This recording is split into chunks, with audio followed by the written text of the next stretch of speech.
ya habíamos hablado de lo que es la osmolaridad y la tonicidad en la anterior clase. Recuerda, lo que quiero que traigan de nuevo a la mente es este aspecto: el compartimiento hipotónico, hiposmolar, hiperosmolar, ¿no? E isosmolar. ¿Por qué? Por la misma cantidad de solutos que existen en estos compartimentos. Baja cantidad de solutos, ¿no? Que les había comentado que pueden ser electrolitos, no electrolitos o coloides. Aquí hace referencia a esto: electrolitos, carga eléctrica, ¿no? No electrolitos son los carbohidratos, los lípidos. Coloides ya vendrían a ser las proteínas, ¿no? Albúmina y demás que se administran a los pacientes. Y los cambios que pueden existir según esta tonicidad a nivel celular. Si estamos en un medio hipotónico con pocos solutos, lo que hace la célula es empezar a ingresar líquido, ¿sí? Cuando hay un estado hipertónico, lo que hace la célula es ceder líquido para tratar de nivelar esos compartimentos. Ahora, ¿cómo se hace la osmorregulación de todo esto? Pues simplemente es el ingreso y la salida, y en esta parte es en la que les van a hacer más énfasis durante su internado, ¿no? Entrada y salida, ingreso, ¿no? El ingreso. ¿Cómo puede un paciente tener ingresos en cuanto a líquidos y electrolitos? La primera es la dieta, ¿no? Toma líquidos, consume alimentos. En estos ya vienen implícitos todos estos electrolitos y líquidos y demás. Y ahora, ¿cómo los pierde? Tenemos pérdidas sensibles y pérdidas insensibles. Las pérdidas sensibles es todo lo que nosotros vamos a poder observar, que se había comentado, ¿no? Orina, vómito, deposiciones, ¿no? Y las pérdidas insensibles son todas aquellas que nosotros no nos damos cuenta, pero las estamos perdiendo. El mismo hecho de hablar, respirar, la sudoración, la respiración, como quieran llamar, ¿no? Todas esas son pérdidas insensibles. Existen ciertos mecanismos ahora de regulación en cuanto a estos líquidos y electrolitos en el mismo organismo. ¿Cómo es que ustedes tienen sed? ¿Cómo saben cuándo tienen que tomar más líquido o dejar de tomar líquido, que ya se han dado suficiente, ¿no? Existe un control hormonal y un control en cuanto a varios receptores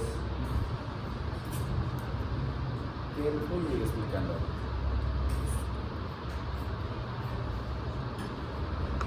Este intercambio normal de líquidos y electrolitos tiene que estar contabilizado en la parte clínica.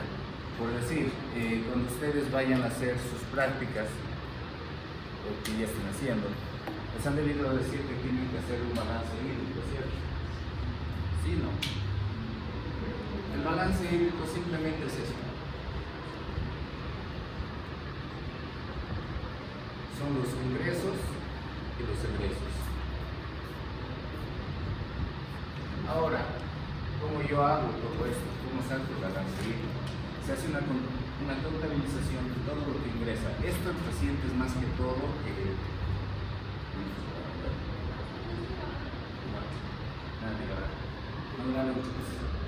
tomen atención, cero grabar.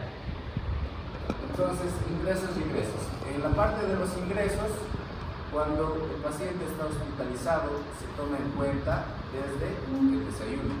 Por decir, se le da 200 ml en el desayuno, ¿no? En el almuerzo, por decir, unos 500 ml. Esto dependiendo siempre de la restricción de líquidos que tenga el paciente, las comorbilidades que esté cursando, o si puede ingerir de forma natural. En nuestro caso, más dirigido hacia la parte quirúrgica, que es lo que a nosotros nos importa en este tema, ¿no? Y por decir, en la cena, otros 500 ml. Esto solamente es un estimado, no es algo cierto. En los egresos, ¿cuánto podemos perder por las heces? Había dicho 250, ¿no? De 100 a 250 más o menos. Por decirlo, tener una pérdida de 200. ¿Cuánto es la diuresis normal?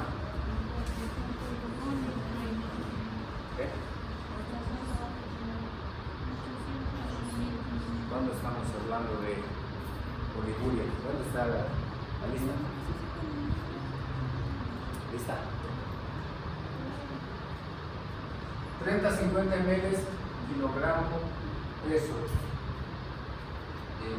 si acaso les doy todas las formulaciones que nos hace, porque después cuando traten de encontrarlas, digamos que ha tenido una aridez de 600 ml en 24 horas. ¿Está bien? ¿Está bien? ¿Está bien? Ya. Es un paciente con una gastroenteritis, ha estado vomitando y haya tenido una pérdida por vómitos, por decir, de 300. Una pérdida insensible que se calcula igual por kilo peso o con alrededor de 300 a 400 ml por pérdida. Digamos que 350. ¿Qué se hace? Se suma todos los ingresos, todos los ingresos y los egresos y simplemente se restan. Entonces en ingresos vamos a tener 1400, ¿no?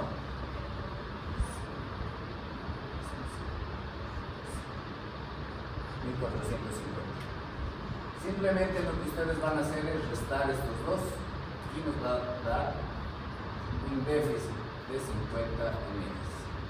¿Qué quiere decir esto? Que mi paciente está perdiendo más líquidos de los que está ingiriendo. ¿A causa de qué? A causa de la patología que está cursando. Esto, ya transponiéndolo a la parte quirúrgica, sería importante en el hecho de los vómitos, sería importante en el hecho de la diuresis. Hay pacientes que se les deja el abdomen abierto. Esto exacerba la pérdida de líquidos insensibles. Entonces, todo esto se va a ir sumando y nosotros tenemos que hacer una reposición adecuada de los líquidos y de los electrolitos. Ahí la importancia de todo esto. Entonces, el balance hídrico de mi paciente es menos 50.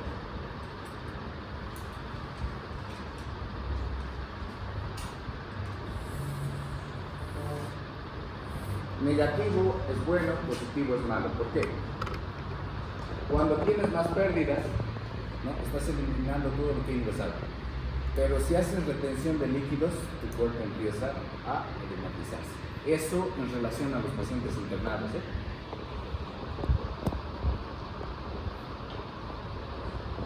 ¿Se entendió? Bien. Ahora, miren, tenemos la clasificación de los cambios de los líquidos corporales en base a estos tres aspectos: el volumen, la cantidad, ¿no?, de líquido, la concentración, si viene o no con electrolitos, composición, qué más tiene este líquido que está siendo administrado. Todo esto nos va a producir alteraciones en el paciente que pueden ser agudas o pueden ser crónicas. Es decir, por decir una gastroenteritis aguda, ¿no? Mi paciente empieza a vomitar, que deposiciones líquidas abundantes, frecuentes, y tiene una pérdida de líquidos de forma aguda, ¿sí? Ahora, al contrario, un paciente con insuficiencia cardíaca congestiva, que automáticamente ese volumen viene a ser mayor en estos pacientes, empiezan a retener líquidos, empieza a haber edemas, ¿cierto? Entonces son juegos que tiene que haber en cuanto a la reposición de líquidos, en cuanto a la administración de líquidos. No va a ser lo mismo reponerle líquido a ese paciente con una gastroenteritis aguda que está perdiendo bastante líquido, bastantes electrolitos, que colocarle una solución a un paciente con una insuficiencia cardíaca congestiva que al contrario más bien está con retención de líquidos, ¿no? Y ahí va la restricción de líquidos y el aumento de líquidos en cuanto a la administración de los líquidos. Ahora, ¿cuáles son las vías principales por las cuales vamos a hacer esta regulación? Pulmones, gastrointestinal y riñón. ¿Sí? El riñón es el que se encarga de filtrar todo el líquido. Los pulmones igual ayudan en la nidificación de los demás con pérdidas insensibles, y gastrointestinal pues eliminan las heces, los restos y demás. Todos estos van a tener ciertos cambios específicos según la cantidad de eliminación de líquido. Sí, ya tengo listo, ¿no? Entonces, de la orina les había dicho cuánto cantidad es normal. 30-50 miles kilopeso día. ¿Ya? ¿Eso qué quiere decir? Yo peso 85, ¿no? Calculándole a 4 por 8, 3.200 ml alrededor debería. ¿Sí? Esto de las heces es variable según la frecuencia, según las características propias también de lo que son las heces. Hay personas que van 2 veces a la semana al baño, normal en su vida, ¿no? Hay otros que van 3 veces al día y demás. Entonces todo eso va a influenciar en cuanto a las pérdidas que tengan.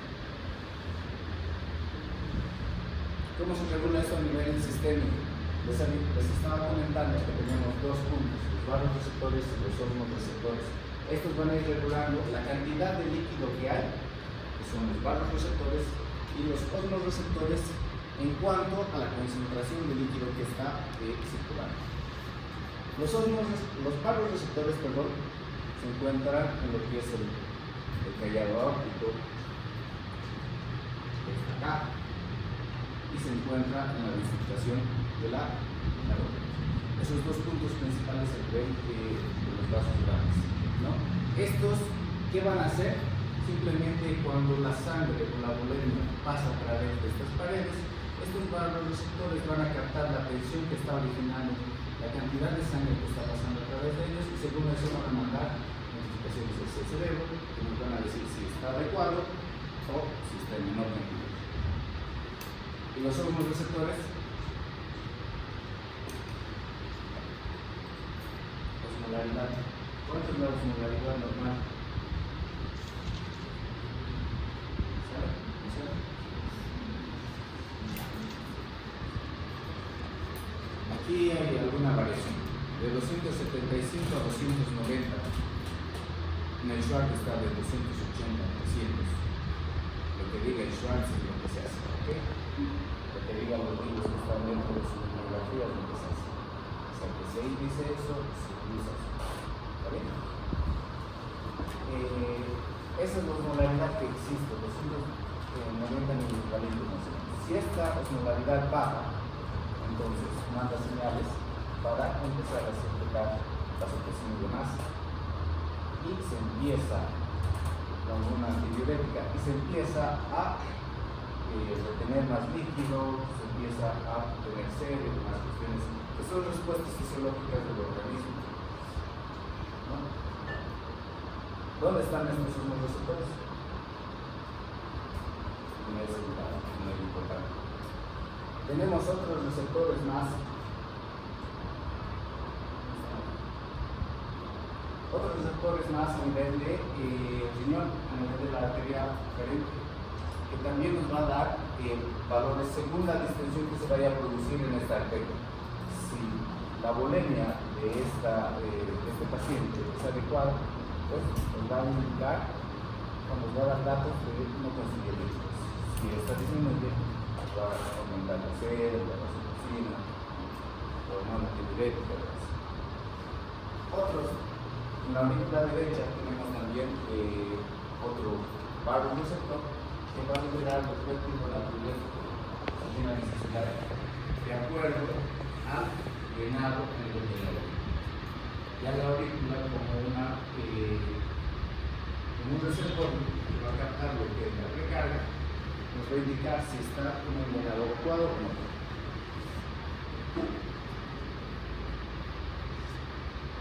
Lo que les decía, ¿no? A nivel renal, la arteriola diferente, como vasoreceptor. ¿Se entiende la parte del vasoreceptor y del receptor? ¿No? Por decir, les he dicho, hay 3 puntos importantes que nos van a dar la osmolaridad. Electrolitos, no electrolitos, por decir. Digamos, el paciente tiene diabetes, no controla, no toma sus medicamentos y está con una hiperglicemia. Nos va a dar valores de osmolaridad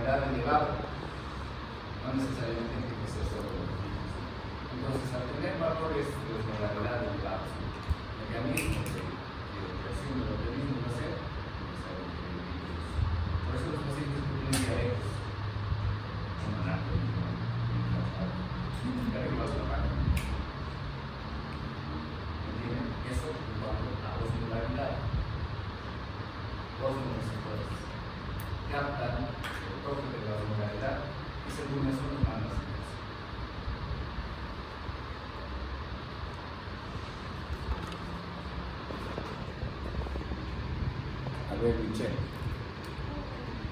Dale. Para los 55 años de edad, sin antecedentes patológicos de importancia, se encuentra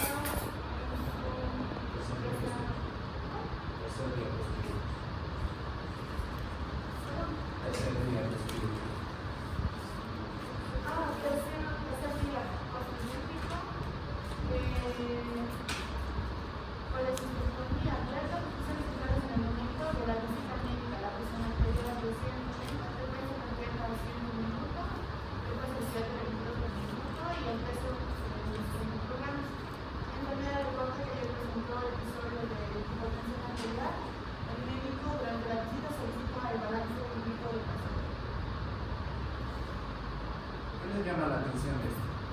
En signos vitales.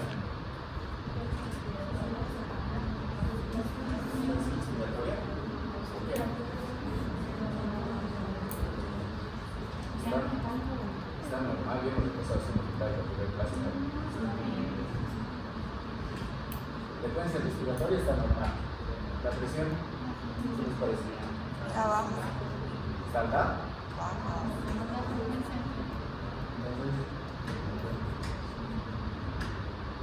¿Todo bien? ¿Quién le viene raro?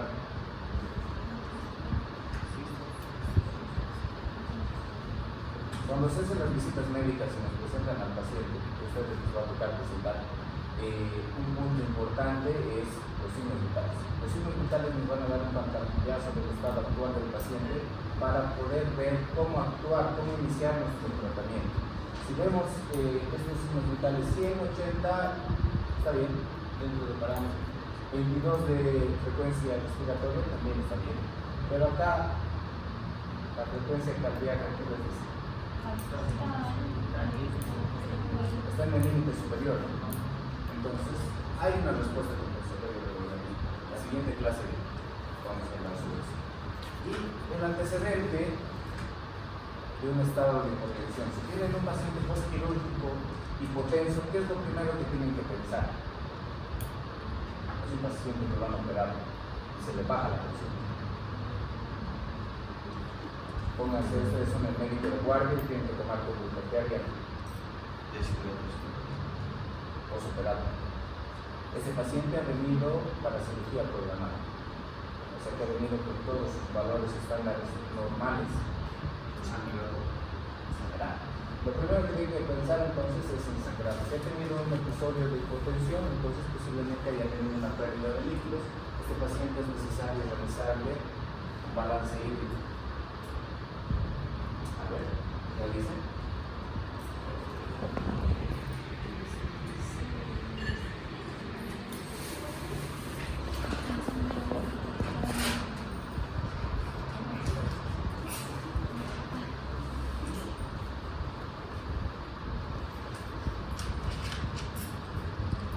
Aquí olvidé comentarles, entonces dentro de ingresos también está los que se administran vía endovenosa, ¿no? Soluciones endovenosa.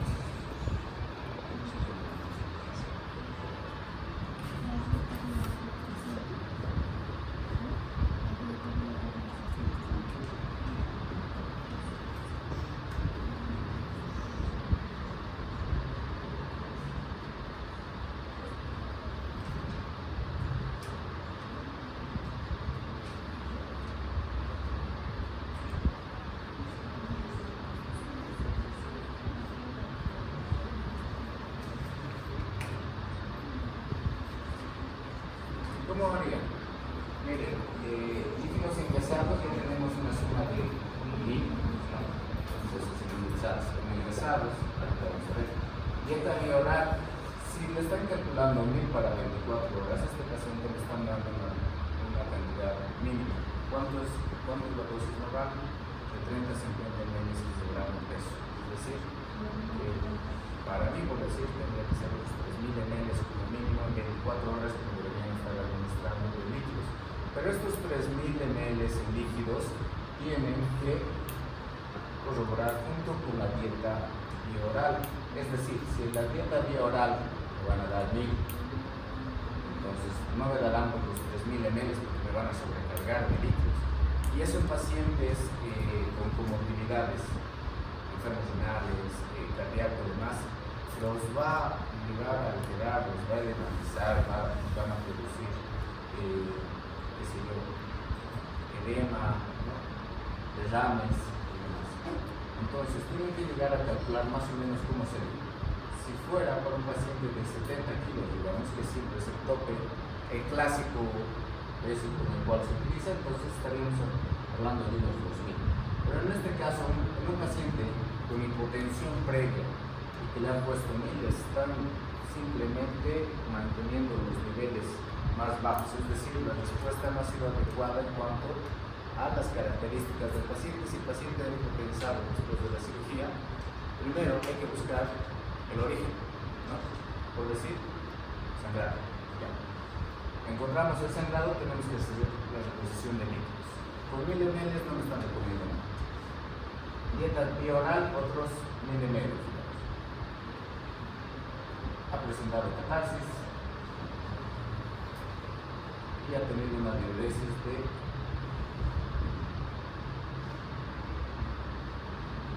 cuando son pacientes postquirúrgicos en lo que es el cálculo de las pérdidas insensibles, estas se van a aumentar. ¿Por qué? Porque llegas a perder más líquidos a través de heridas, ¿no? A través de heridas. Se evapora más fácilmente.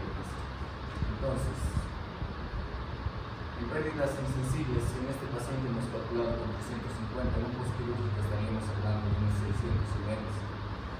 Ya, una diuresis. En este caso no tenemos, en este caso tenemos la fiebre. Este es un dato que aumenta el metabolismo, aumenta las pérdidas de líquidos, aumenta la sudoración, aumenta la respiración, ¿no?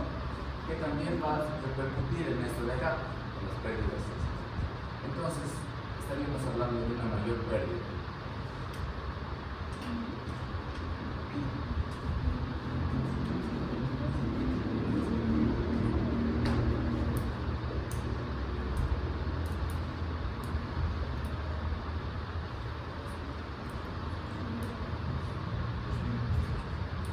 Sería un balance neutro, no se ha perdido ni se ha ganado.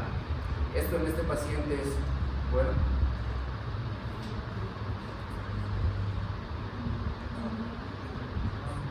pacientes que requieren mayores cantidades de reposición de líquidos, como son los pacientes quirúrgicos, mantener balances neutros no es bueno. ¿Por qué? Porque sus requerimientos aumentan, su necesidad de líquidos es mayor, ¿no?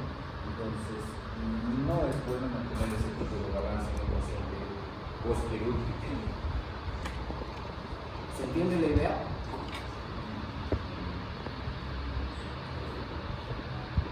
Esta es tarea para la siguiente clase.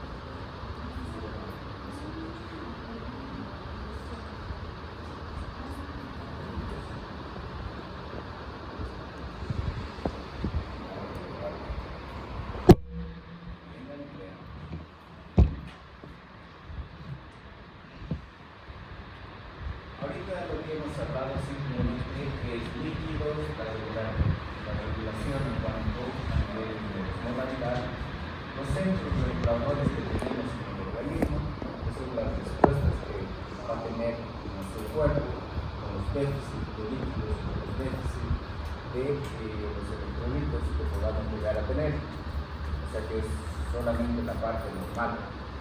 Esas son las formas en las que se va a regular todos estos trastornos, pero tenemos que empezar a calcular requerimientos de sodio, potasio, calcio.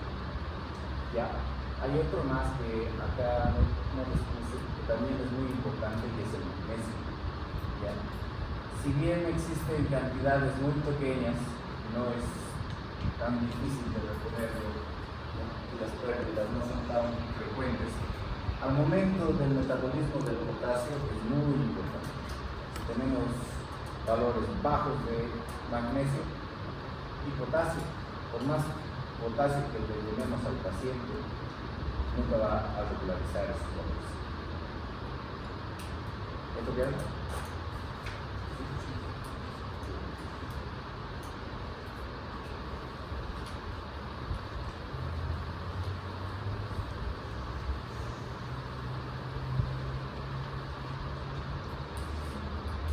Entonces, ya entrando en la parte patológica, los trastornos hidroelectrolíticos, vamos a hablar de los principales electrolitos, porque hay un montón.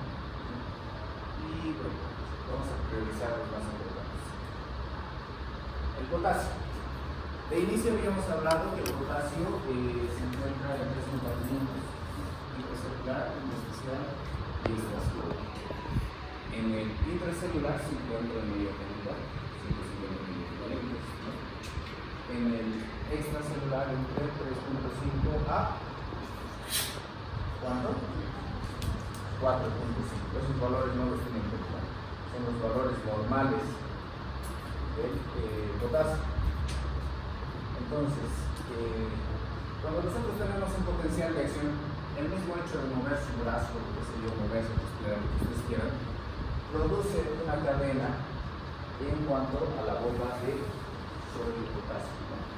Se utiliza el ATP, entra sodio, sale potasio, se desencadena el movimiento. Entonces, de esa forma se va regulando la cantidad extra e intracelular. ¿Ya? Es por eso ahí la importancia. ¿Por qué? ¿Cuándo se puede volver patológico este aspecto? Cuando tenemos salidas de lo que es el potasio al extracelular. ¿Qué alteraciones pueden llegar a causarnos el potasio a nivel extracelular? Y todo eso va a ser por sistemas, pues van a llegar a causar muchas alteraciones. En mi gestión normal, de 0,75 a 1,25 equivalentes de potasio. ¿Qué fuentes nosotros tenemos de potasio para ingesta por vía oral? La clásica.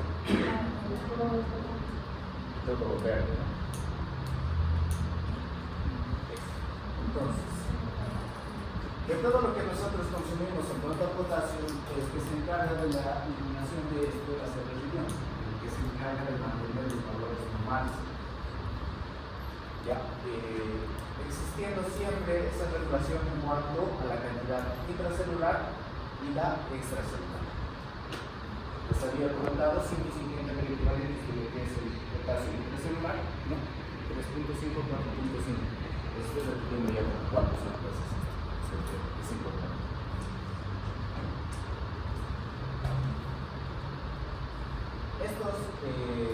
Estos valores van a estar regulados por lo que es la bomba de sodio y potasio, que se había comentado, regulado por el ATP, que pierde un fosfato para convertirse en ADP y hacer que ingrese el sodio intracelular y salga el potasio extracelular. De esa forma va a ir regulando los valores en cuanto al intra y extracelular. Otro punto para lo que es la distribución a nivel intracelular es el pH. ¿Qué es el pH?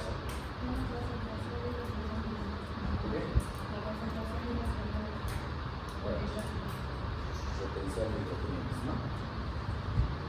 Sí.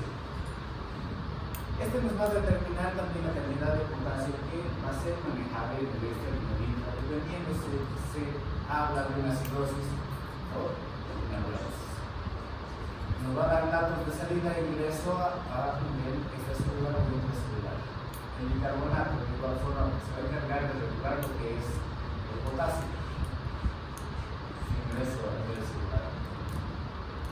En este punto también interactúa lo que es las hormonas pancreáticas, lo que es la insulina, lo que es el glucagón, las fosfolaminas, la calidad.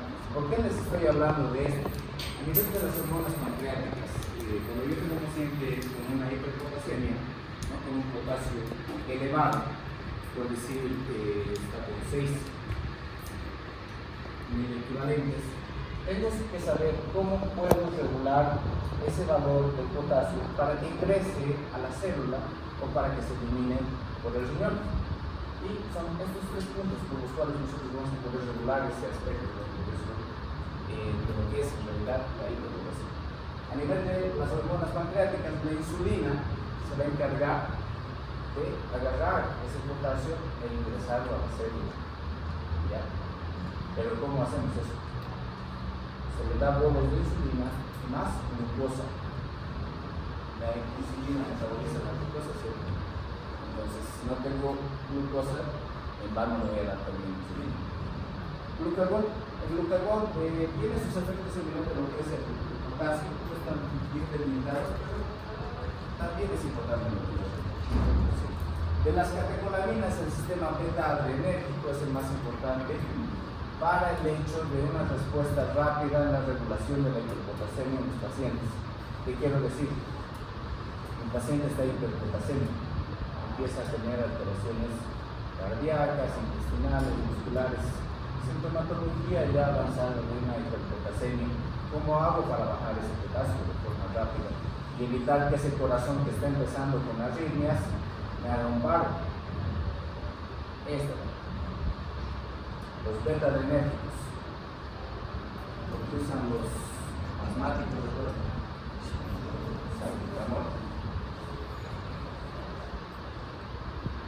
El otro punto es regular la osmolaridad. ¿Cómo voy a regular esta osmolaridad? Produciendo una diuresis. Hago que ese paciente empiece a orinar. ¿Qué medicamentos tengo para eso? Los diuréticos principales. ¿Qué tal la espironolactona? ¿Qué? ¿Le doy no? ¿Qué? La espironolactona no, pues es un ayudador de potasio. Voy a seguir guardando el potasio. Entonces, le doy los tiazidos. Los tiazidos son las principales, o los principales diuréticos que van a producir eliminación de sodio y potasio. No solamente se elimina el potasio, sodio y potasio. Entonces, hago que ese paciente empiece a orinar. De esa forma voy a empezar a regular la cantidad de potasio que tengo. Ahora, el magnesio. El magnesio, les había comentado, si bien se encuentra en niveles bajos a nivel del organismo, es un electrolito muy importante. Va a entrar en el punto de metabolismo de otros electrolitos.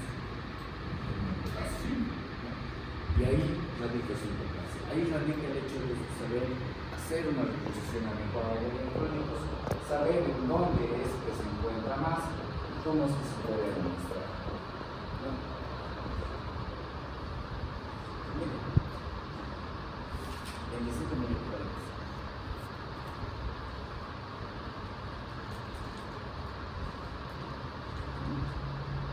No es un valor muy alto, pero es importante mantenerlo dentro de parámetros normales. Afecta a nivel gastrointestinal, afecta a nivel renal, afecta a nivel de lo que es el tejido óseo. Ya. Sí es importante para la captación de otros electrolitos. Calcio, potasio. Otros desórdenes. Miren, uno de los principales desórdenes que tenemos que tener es el sodio, el balance del sodio.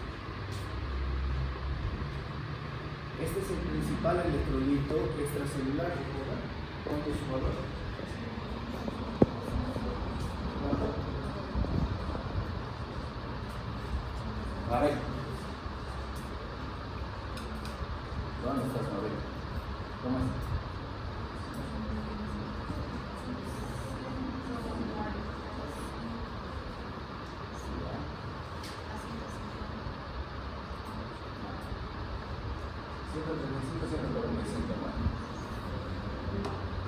Lo que quiero que vean, miren, ese 135 o 145 por decir, más el 3.5, más el 100 del cloro, más el 10 del calcio y demás valores, se van sumando para formar lo que es la osmolaridad.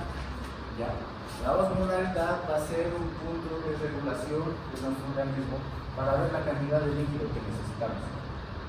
O O sea, ahí va también la importancia de mantener valores normales en cuanto a la estacionalidad. ¿Cuánto era el valor normal? 35, 145. Sí, gracias.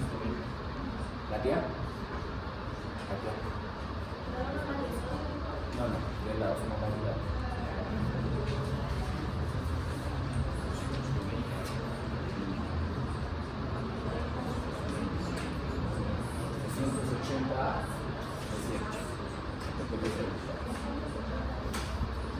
¿Ya? Entonces, ¿cómo va a estar regulado el balance del sodio? Tenemos una entrada que es la vía oral, la clásica. Podemos utilizar también la vía endovenosa y ahí va su segunda tarea. Valores normales de lo que son los líquidos de transfusión. Cristaloides. ¿Por qué es importante ese punto? Porque al saber yo cuánto de sodio tiene la solución fisiológica, voy a saber cuánto estoy haciendo la reposición. Al saber cuánto tiene el Ringer lactato, voy a saber cuánto de sodio estoy administrando o qué más estoy administrando. ¿Ya? Entonces, es importante conocer sus valores. Y eso igual está en la pregunta en su internado. Podemos tener una ingesta vía oral entre 6 a 15 gramos de lo que es el sodio, como el cloruro de sodio, ¿no? La sal. Ya. Que normalmente la consumimos o la ingerimos en los distintos alimentos que vamos a tener durante el día. Esto va a estar regulado a nivel renal y a nivel hormonal. Valores normales plasmáticos, ya les había dicho 135 a 145. ¿Por qué es importante el balance del sodio? Miren, el sodio tiene una repercusión directa a nivel cerebral. Si el sodio sube, ya empieza a hablar. Si el sodio baja, el cerebro empieza a somatizarse. Entonces, repercute directamente a nivel del cerebro. Tenemos valores en cuanto a la hiponatremia que nos van a dividir en tres: leve, moderada y severa. Ya la severa menor a 120 miliequivalentes. Esta clasificación también es importante, así que se la tienen que saber. Cuando existe una hiponatremia, tenemos que hacer la reposición del sodio de forma paulatina, de forma lenta, haciendo el cálculo para una reposición en 24 o 48 horas. ¿Por qué? Porque si nosotros agarramos y pasamos una solución hipertónica al paciente, podemos causar alteraciones a nivel cerebral, como les decía. El sodio es un regulador en cuanto al líquido a nivel neuronal, entonces pues, puede causar edema cerebral, emisión, muerte. Por eso tiene su regulación en cuanto a la cantidad que se debe administrar en 24 horas. ¿Recuerdan eso?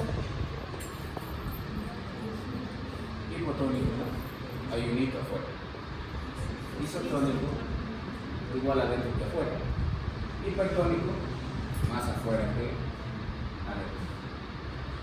Ahora, la hiponatremia tiene su división en cuanto a su tonicidad. La hiponatremia, es decir, sodio menor a 135. Esta clasificación no la los acaso como el examen de la residencia. O sea que sí es que comenzar a estudiar. Si quieren alguna especialidad clínica o quirúrgica, dermatología.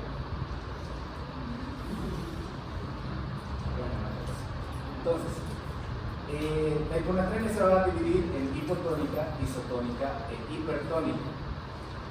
Hablando de la hipertónica se referencia a mayor cantidad de solutos extra, ¿no? Fuera de la célula. ¿Por qué podría ser si tenemos hiponatremia, si tenemos el sodio bajo? Si tenemos el sodio bajo, ¿por qué tendríamos una solución hipertónica? ¿Por qué? Porque les he dicho que no solamente los electrolitos nos que mandan, ¿no? Tenemos electrolitos, no electrolitos y coloides. Entonces, en una hipertónica puede ser que este paciente esté cursando con una diabetes y tenemos una hiperglicemia. el valor de la glucosa va a elevar la osmolaridad y nos va a dar una solución hipertónica, es decir, bastantes solutos de glucosa afuera con poca cantidad de sodio. ¿Entienden? ¿Sí? Una vez más. Hipertónica. Una solución hipertónica quiere decir que tiene muchos solutos, ¿no?, en el extracelular. Pero estamos hablando de hiponatremia, sodio bajo, menor a 135. ¿No? Debería también estar bajo la osmolaridad, si el sodio, que es el principal electrolito, está bajo, también debe estar.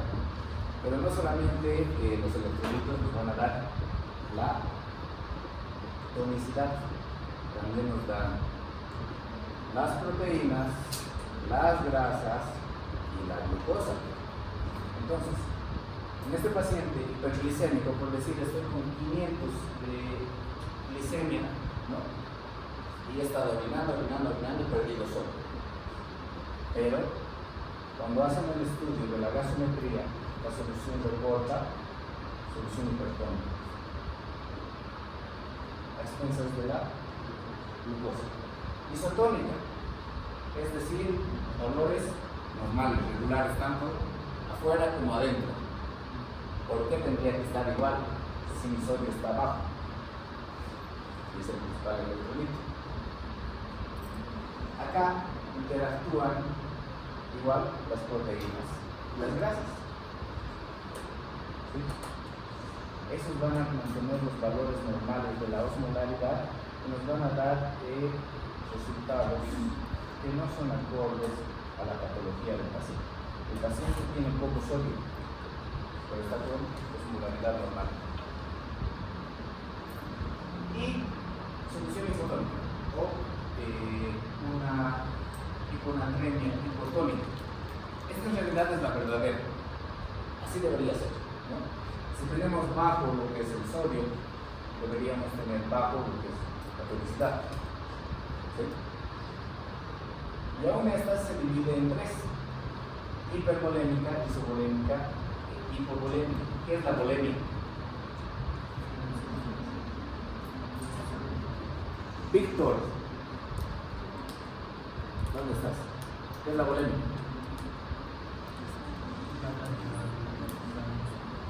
Exacto, la cantidad de sangre que tiene una persona. Entonces, ¿a qué hace referencia? Hipervolemia tiene mayor cantidad de sangre. Puede haber eso. ¿Sí o no? Insuficiencia cardíaca combustible. El paciente no regula la cantidad de líquido. Insuficiencia renal crónica. Retención de líquido. Mi volemia es mayor. Existe, ¿no? Entonces, una hiponatremia hipotónica hipervolémica. En realidad tendría que ser una hiponatremia dilucional. ¿Por qué dilucional? Les hago el ejemplo. Por decir, en su vaso de desayuno normal ustedes colocan 2 cucharillas de azúcar, se siente sabor. Pero si esas 2 cucharillas de azúcar le colocan a un vaso de 1 litro, ¿van a sentir? Lo mismo pasa. Entonces, al haber mayor cantidad de sangre, menor cantidad de sodio, estamos teniendo una hipotónica hipervolémica, una hiponatremia dilucional.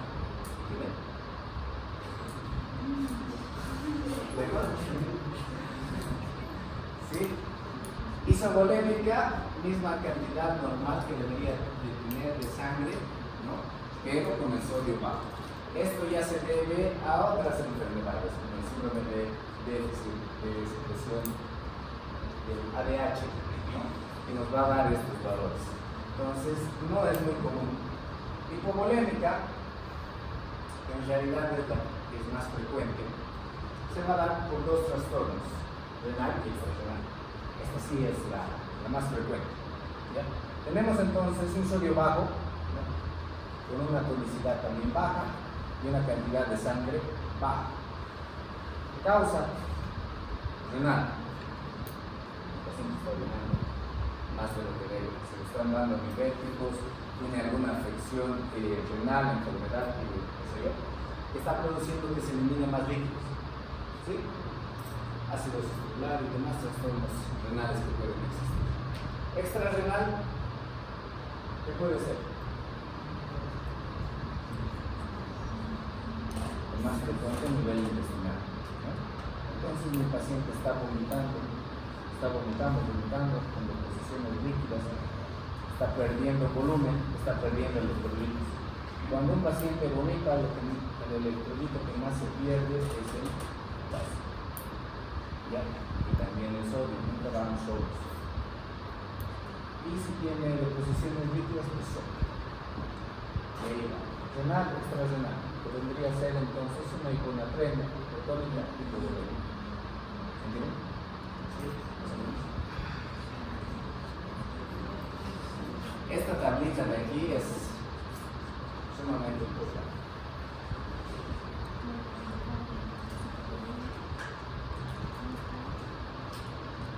Ahora, porque les decía, la volemia simplemente es la cantidad de sangre circulante en un organismo, ¿sí? Esta volemia va a estar dividida igual en dos partes, que es el plasma y los elementos formes, que vendrían a ser las plaquetas, los leucocitos, eritrocitos, toda la celularidad que contiene la sangre, ¿sí? El plasma ya va a estar compuesto por agua, proteínas, electrolitos. Eso para que lo tengan en cuenta.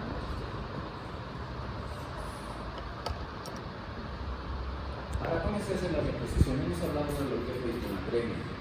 Miren, la hiponatremia, en realidad, los trastornos que afectan al sodio son de bastante cuidado. No se tienen que hacer reposiciones rápidas ni bajar los niveles de sodio de forma rápida, porque nos van a traer trastornos a nivel cerebral. Si nosotros hacemos una reposición rápida de lo que es el sodio, podemos causar una mielinoidisis pontina, que significa toda esta vaina mielina, que es el tejido graso que envuelve a la parte neuronal, a las neuronas, se pueden beber, se pueden afectar, ¿ya? Y nos van a causar ¿qué? Paraparesis, poliparesias, plegias, ¿no? Disartrias y demás. Entonces, la reposición tiene que ser lenta. En algunos libros usan 10 miliequivalentes por día. Schwartz dice 12. ¿Ya? Máximo 12 miliequivalentes por día. Máximo 0.5 miliequivalentes por hora. Esta es la reposición del sodio. Si no, esta es la mayor complicación que puede llegar a tener una reposición rápida de lo que es el sodio, y dejándole al paciente ya con repercusiones posteriores que le van a durar toda su vida. ¿No? ¿Se entiende? ¿No? ¿Sí? Pregunta de examen. De parte de todo lo que habla. Esta es la fórmula para calcular el déficit de sodio. Por decir, yo tengo 126 miliequivalentes de sodio en mi laboratorio, ¿no? 135, 145 es lo normal. ¿Cuánto de sodio es que tengo que reponer a ese paciente? ¿Cómo hago el cálculo? Esta es la fórmula. El sodio ideal, que vendría a ser 140, el término medio de 135, 145. El sodio actual, que les he dicho, es 126, se restan ambos. El peso del paciente, digamos un paciente de 70 kilos, ¿no? Se multiplica. Entonces nos va a dar el resultado de la reposición que nos estarán utilizando. Este ya es algo avanzado, es un tema bastante complejo, no les voy a profundizar en esto porque necesitan leer el documento, necesitan conocer más para poder avanzar en esto. Es bastante complejo. Hipernatremia. Hemos hablado de la hiponatremia, el sodio bajo. La hipernatremia es lo contrario, el sodio alto. ¿Qué puede pasar? Igual, si sucede esta hipernatremia, vamos a tener repercusión a nivel cerebral, que sería la diabetes. Hipernatremia quiere decir que existe mayor cantidad de sólidos en el extracelular, ¿sí? ¿Qué hace la osmolaridad? Un compartimiento de menor concentración pasa en agua con mayor concentración, ¿sí? Si mantenemos una hipernatremia en ese paciente, los periodos largos, le vamos a causar ¿qué van a hacer las neuronas? Se van a hinchar. Se van a sacar. ¿Qué? Eso es.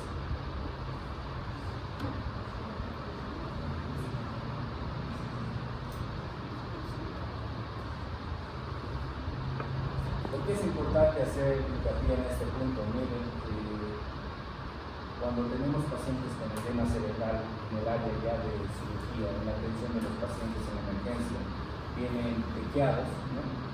Vienen con edema cerebral. ¿Cómo hacemos que ese edema cerebral baje sin necesidad de cirugía, sin necesidad de un neurocirujano en ese punto? Se le administran soluciones hipertónicas. Entonces la solución hipertónica va a ir a través de las venas y va a empezar a jalar el agua hacia el extracelular, hacia la sangre, hacia la bulimia, y la va a eliminar por la orina, ¿sí? ¿Entienden? Célula inflamada, mayor cantidad de líquido, viene la solución hipertónica y estira el líquido y desinflama, ¿no? Entonces produce el paso de un compartimiento de menor concentración a un de mayor concentración. El líquido sale. ¿Qué trastornos nos puede traer la hipopotasemia? Puede traernos desde lo que son la fatiga, desde lo que es las temperaturas musculares, parálisis, alteraciones en lo que es el tránsito intestinal normal, es decir, el paciente va a estar constipado. El famoso ilio paralítico que ya han debido escuchar en el hospital, porque el potasio está bajo, no hace reposición, entonces paraliza el intestino y el paciente no tiene reposición, ¿no? Falla respiratoria y dentro de las más temidas, una lesión a nivel cardíaco. A nivel cardíaco, ¿cómo podemos determinar que ese potasio nos está afectando? Con un electrocardiograma. El electrocardiograma nos va a mostrar espigas de la onda B. ¿De cuál onda? ¿No hay ningún electrón? Sí. ¿Están llevando?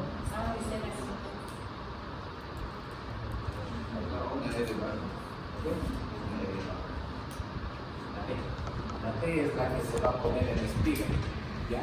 En hiperpotasemia. Esas espigas se van a ir ampliando cada vez más y nos va a causar una arritmia, ¿ya? Entonces esa arritmia va a llegar a un punto en el que a su parte, ¿ya? Y por un estado de hiperpotasemia, pues, al revés de la hipopotasemia, menor cantidad de conducción, ¿no? A nivel muscular, porque conocemos el músculo también, y nos causa esos efectos.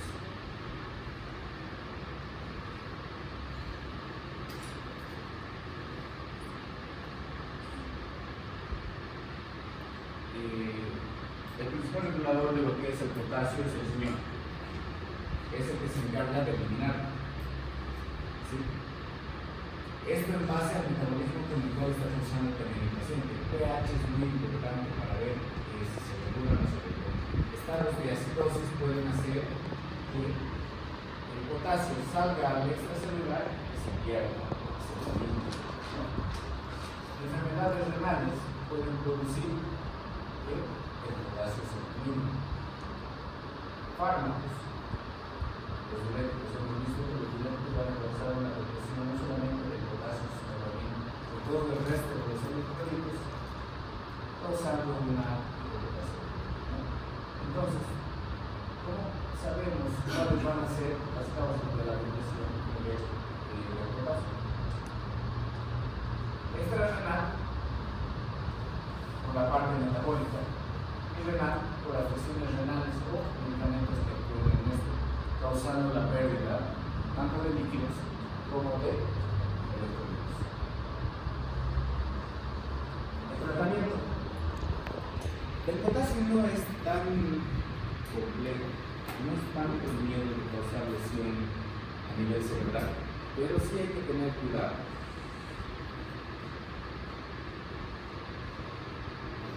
Igual no se debe hacer una reposición mayor a 10 miliequivalentes hora, pero sí se puede obtener más cantidad durante el día. 10 miliequivalentes hora. El sodio, ¿cuánto era? 10.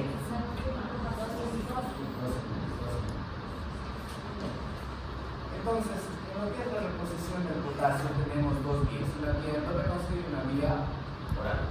La vía endovenosa la vamos a utilizar en pacientes que estén con valores muy bajos, ¿no? Que sean sintomáticos, que estén internados, bajo cuidado estricto. ¿Por qué? Porque la reposición rápida puede causar, se había dicho, ritmos, ¿no? Espasmos musculares, dolores y demás, que no buscamos. Entonces, la reposición oral es cuando los valores del potasio se encuentran bajos, sí, pero no están causando sintomatología. Y le da un tiempo para poder hacer la reposición biográfica. Tenemos cadáveres de reposición de potasio o simplemente alimentos.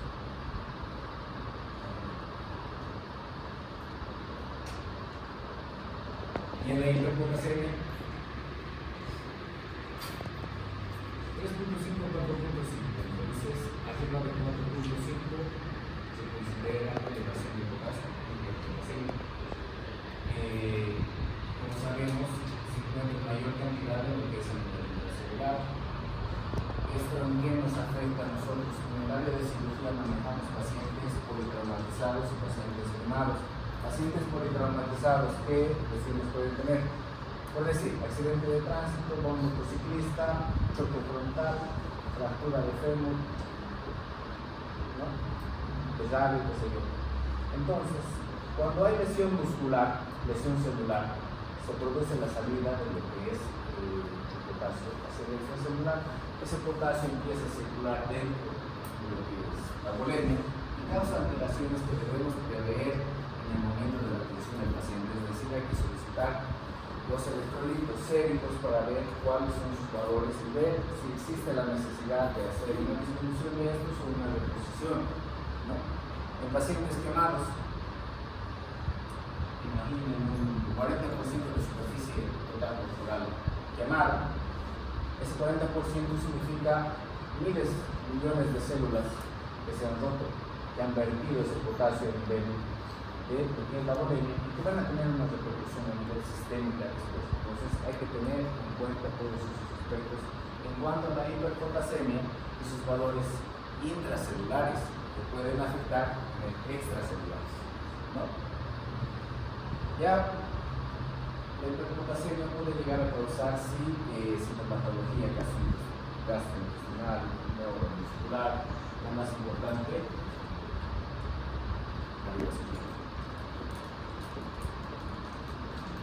causas de la hiperpotasemia. Normalmente alteraciones que afecten el riñón. Les había comentado, el riñón es el principal órgano regulador de lo que son los valores del potasio. Entonces, enfermedades que afecten el riñón van a tener su repercusión a nivel del potasio. Acidosis tubular, rhabdomiolisis. ¿Saben qué es la rhabdomiolisis?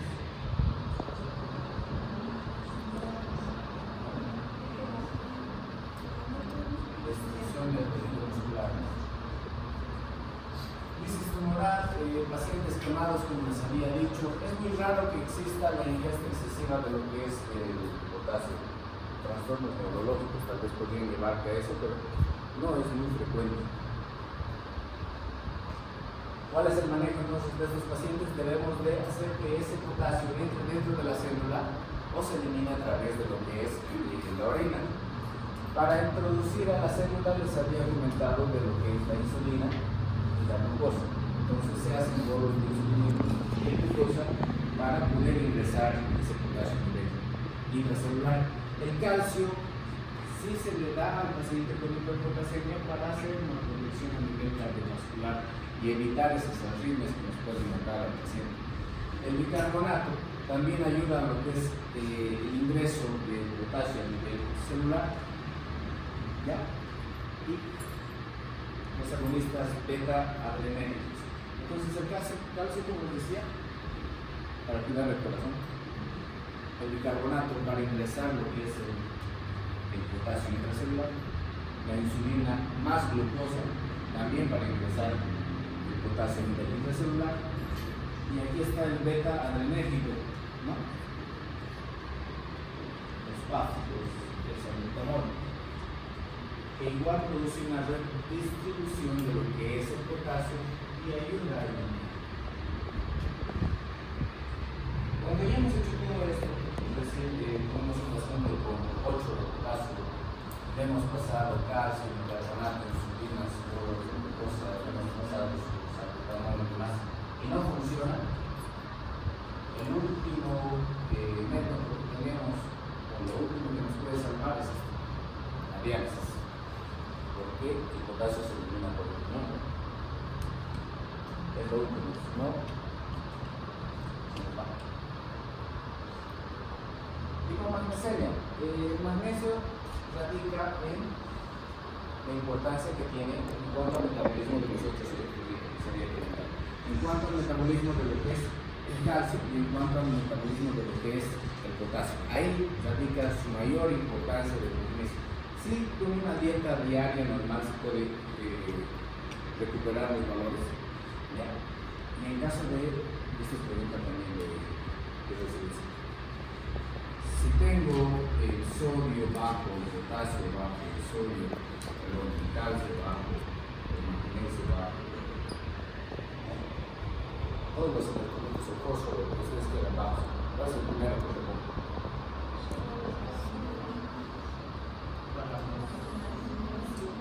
Magnesio. Ahí su importancia. Ayuda al metabolismo de los otros electrolitos. Hipermagnesemia es muy raro, muy raro, ligado tal vez con trastornos neurológicos, insuficiencia renal, un paciente que encima mucha cantidad, muy raro. Sintomatología, si se dan cuenta, la sintomatología de todos los electrolitos es muy similar. Afecta a nivel muscular, afecta a nivel intestinal, afecta a nivel neurológico. Todos los electrolitos, en mayor o menor medida.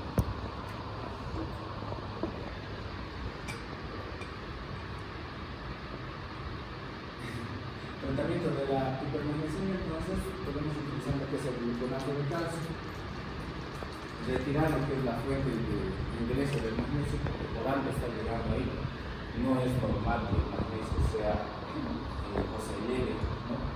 Y en casos extremos tal vez la diálisis o hemodiálisis. Hipercalcemia. Tenemos dos valores de lo que es el calcio sérico y el calcio iónico. El calcio sérico va de 8 a 10 y el calcio iónico mayor a 5. Y falta. Esos son los valores normales de lo que es el calcio. ¿Cuál es el más importante? Nosotros le damos más importancia al calcio sérico, porque es el que se mide en los exámenes de sangre. Ahora, para que exista trastornos del calcio con aumento de esto, tiene que tener como causas hipervitaminas B, aumento de la ingesta de calcio, tal vez se puede dar, ¿ya? Alteraciones en lo que es la reabsorción, ya ligadas a otras enfermedades como tumores, hiperparatiroidismo, que es la principal glándula reguladora de lo que es el calcio en el organismo, ¿no? Y otros que ya son más raros, como el rhabdomiolisis, que da la destrucción de su calcio.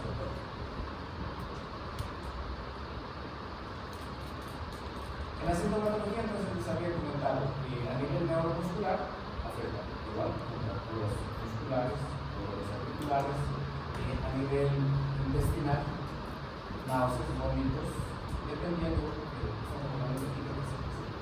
náuseas, vómitos, agitación. A nivel cardíaco también puede tener sus repercusiones cuando las arritmias. El tratamiento aquí va dirigido a 4 puntos. Uno, administrar corticoides. Los corticoides disminuyen la cantidad de reducción de lo que es el calcio. Si que han escuchado o han visto pacientes que reciben corticoides por enfermedades inmunológicas, constantemente sufren fracturas, caídas, demás lesiones a nivel de los huesos, es justamente porque produce la eliminación del calcio. Aumento de la excreción,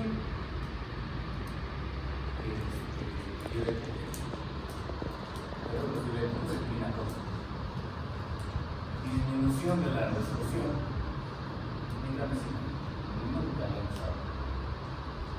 y como último caso, hemodiálisis.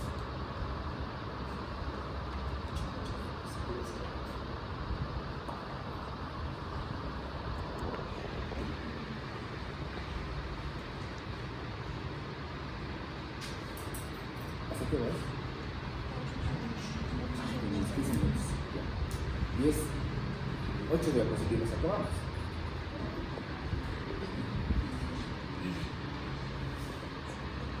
Esto era lo que les decía. Entonces miren, el calcio se puede medir en distintas formas. Lo que es el calcio sérico, que es el principal, que es el que más usamos para tener en mente los rangos que estamos manejando para hacer la reposición, o la eliminación de este, ¿ya? Y el calcio ionizado, que va de mayor a 5, menor a 5 es patológico, mayor a 5 está dentro de la patología. Y 8 a 10, ¿sí? El resto de los otros calcios ya van dirigidos a otras patologías que, bueno, no es la que estoy viendo.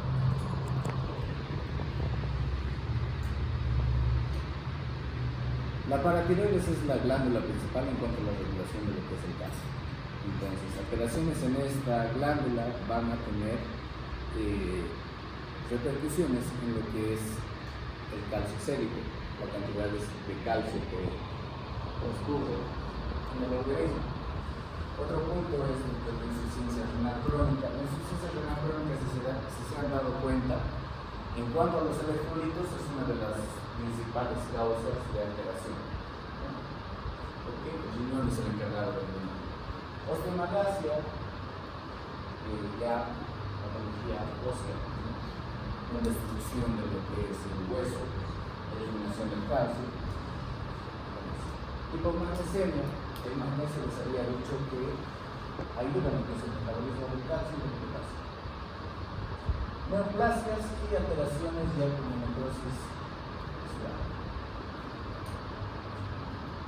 ¿Qué signos vamos a tener en el hipoglucemia? Esos son los dos signos clásicos que se ven después de una cirugía de tiroides. En realidad hay que revisarlas. ¿Qué serían estos signos? Consiste en percutir el músculo masotero.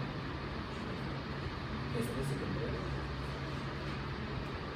¿Qué signo es este? Este otro consiste en colocar el esfigmomanómetro en el brazo, inflarlo entre 2 o 3 minutos, y ahí vamos a ver una contracción muscular. ¿Qué sería ese signo? Van a averiguar qué es la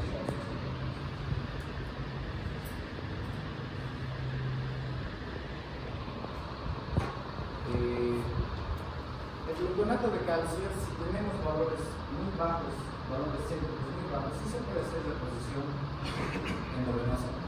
Si no son tan alterados, pues podemos hacer una reposición vía oral con 2 tomas durante el día.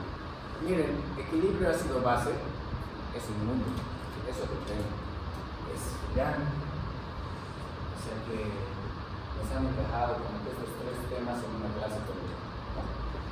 Voy a tratar de darles de forma concisa lo que es el equilibrio ácido-base, ¿ya? Que trata de lo que es la regulación de los normales, de los valores de los hidrogeniones y de los hidróxidos, ¿ya? En cuanto al pH, el pH normal va de 7.35 a 7.45. Este valor de pH normal va a ayudar a que todo el metabolismo del organismo se dé acorde a un ritmo, acorde a una homeostasis. Si los valores bajan, se produce una acidosis, se producen alteraciones también a nivel del metabolismo que tienen repercusiones sistémicas muy importantes. Entonces sí es importante conocer el equilibrio ácido-base. Ahora, ¿cuáles son los factores que regulan este equilibrio ácido-base? ¿Cómo sabemos que ese equilibrio ácido-base va a ser normal o no? Tenemos lo que es el dióxido de carbono. Esto en la gasometría. Para lo que es el equilibrio ácido-base se toma una muestra arterial. Es una gasometría. Lo principal que se ve es el bicarbonato, el pH, el dióxido de carbono y los 4 puntos.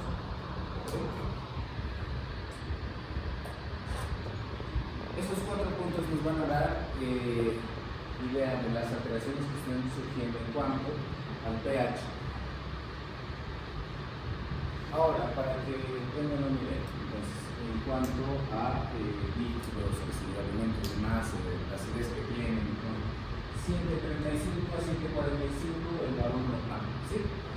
Tenemos que las materias en su interior tienen una composición ácida, el tubo gástrico también es ácido, el limón es ácido, ¿no? Para hacer una comparación en cuanto a estos aspectos. Y van subiendo hacia una alcalinidad, donde el agua es neutra, ¿sí? No es muy básica, ni ácida, ¿no? Ligeramente alcalina la sangre, ¿no? La soda cáustica, que ya es alcalina.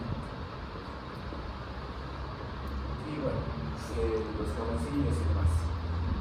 Esto de lo que es el pH, el equilibrio ácido-base, no está regulado principalmente por estos dos, el potencial de hidrógeno y el potencial de hidróxidos. ¿Ya? En base a estos vamos a tener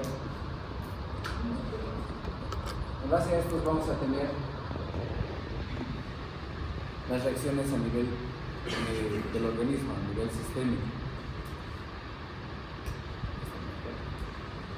Y esta es la tablita que se tienen que aprender. Esta tablita de acá es la que la van a ver aquí en medicina interna, cuando vayan al hospital, cuando toquen terapia intensiva, cuando hagan valoraciones de lo que es la gasometría y demás situaciones, ¿no?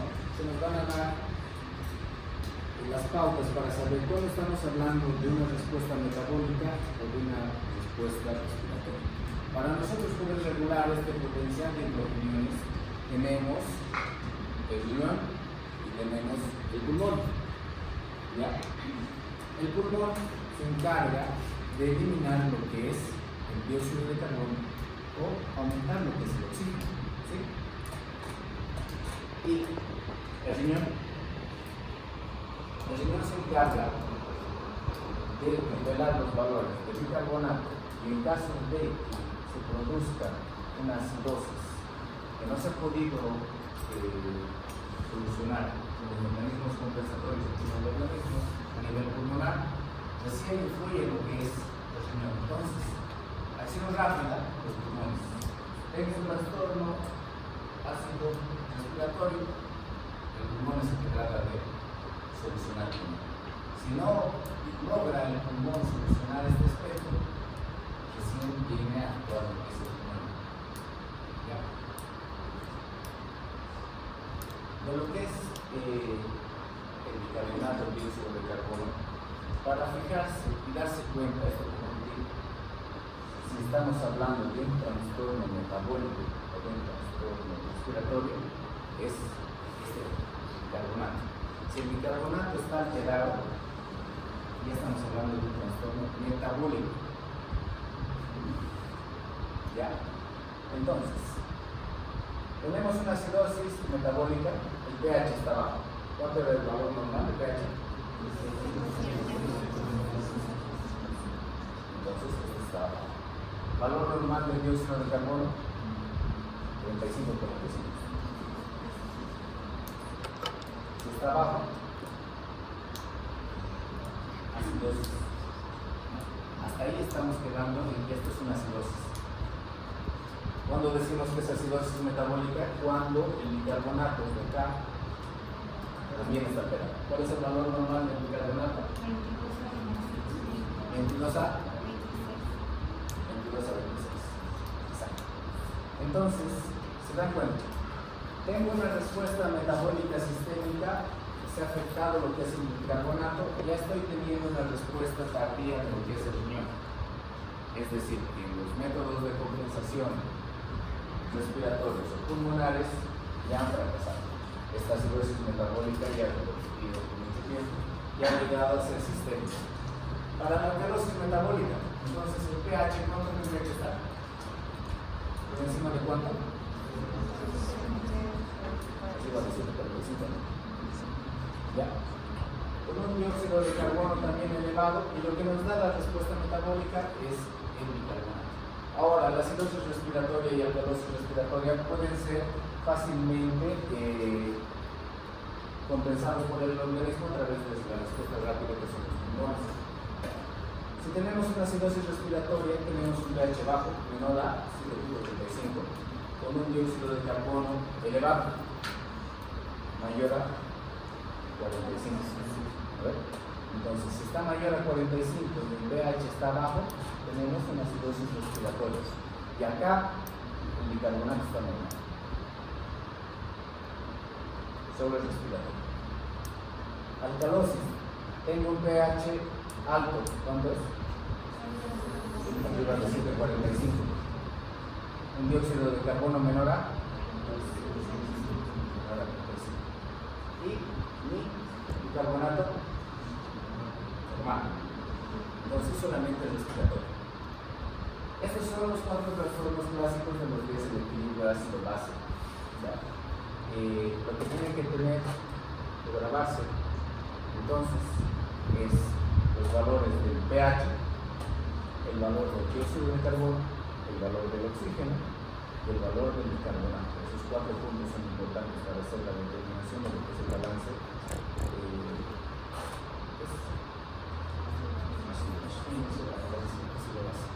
¿Ya? Y métodos de regulación: respiratorio y renal. Respiratorio rápido, renal rápido.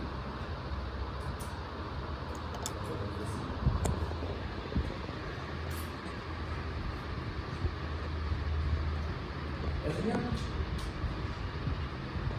es uno de los principales órganos en los que se va a encargar de la regulación. El hígado sí puede influir, pero se da más importancia a la respuesta renal que tiene el organismo que a la respuesta pulmonar que tiene. ¿Ya? Estos son los que se encargan de lo que es la eliminación de ya sea dióxido de carbono, lo que es bicarbonato, o lo que son los ácidos alcalis.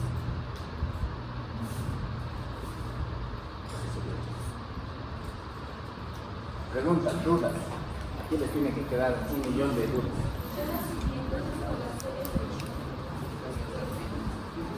Van a ver el estudio de ácido-base, de equilibrio ácido-base.